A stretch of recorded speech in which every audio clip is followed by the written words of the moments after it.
Good evening, everyone. We're about to start another week tomorrow. In 674.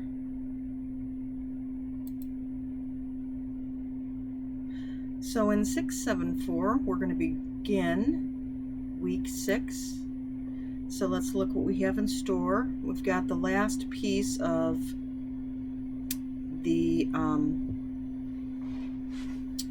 case studies that you'll need to do. And you do have your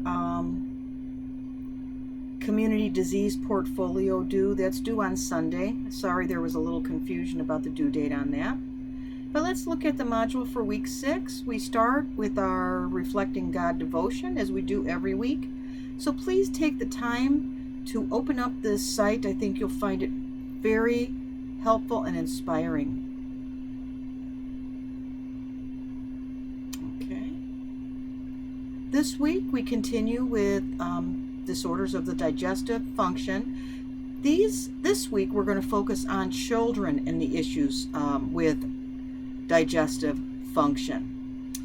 And so complete your case studies as you were instructed, as we have in the past, for week 6. Let's look and see tomorrow morning at 8:30. You're going to see the healthcare provider's diagnoses revealed for every group video. Group members will compare their diagnosis with others. You must collaborate and to develop your diagnosis and submit a treatment plan by Wednesday. That's a big project. So it's important that you work together to ensure that this is done appropriately. As usual, I encourage you to utilize Google Docs so that I can give you feedback as you're developing your treatment plan. I think that many find it helpful.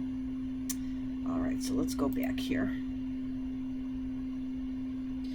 We have the community disease portfolio, and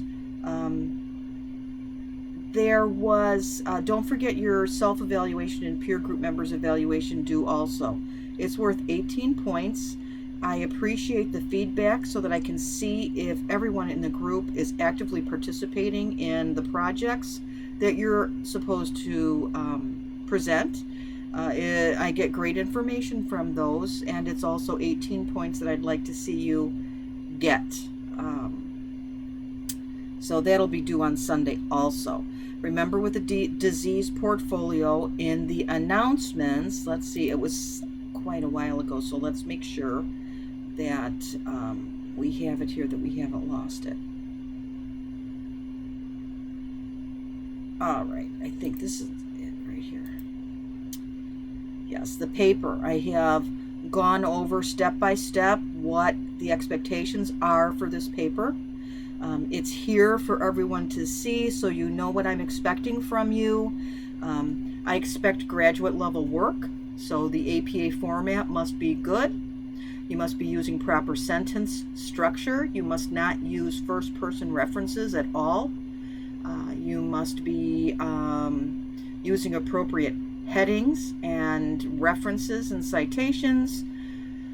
And there are many references or resources for you to use on your Olivet page. I love Purdue OWL, but I strongly encourage you to download Grammarly. It's a free resource that will help guide you in your sentence structure, punctuation. Something I find when writing papers also is that we frequently overuse words. It's very hard to consistently come up with high-level words to use in a scholarly paper. I've done it myself. Grammarly will tell me, you're using this word too often. So then I will go back and then find other choices to substitute for that word. Also, if you're using an APA format plan like PERLA or Reference Point, they're very helpful. However, do not become 100% dependent on them, because I know from experience that Reference Point may not, or PERLA may not always have the reference page set up appropriately. For example, if you are citing a website, so I went to the CDC website. So it's going to start out with the Centers for Disease Control and Prevention, and because that's the website that you've chosen. The next piece in there is going to be, and the date and all of that, that's in there, okay? It's going to have the title of the page that you were on in italics. And then the rest of your citation will go on there as well. I have found that Perla does not do that. Now, if you're on a site that doesn't have a title, then use the name of the site. However, I would prefer, even like if you're on a website, what is the content referring to? And use that as a title if there is no title, but rarely is there no title on a web page. So I have to get to work. I do have the review complete for the final. However, I want to go over it. I always review it to ensure that it is going to be helpful to guide you in your studying patterns for the final, because that's coming up quickly. 2 more weeks and you're done with this section and off to the next phase of your education. So if you have any questions or concerns, please don't hesitate to reach out to me, and I will see you this week in the posts.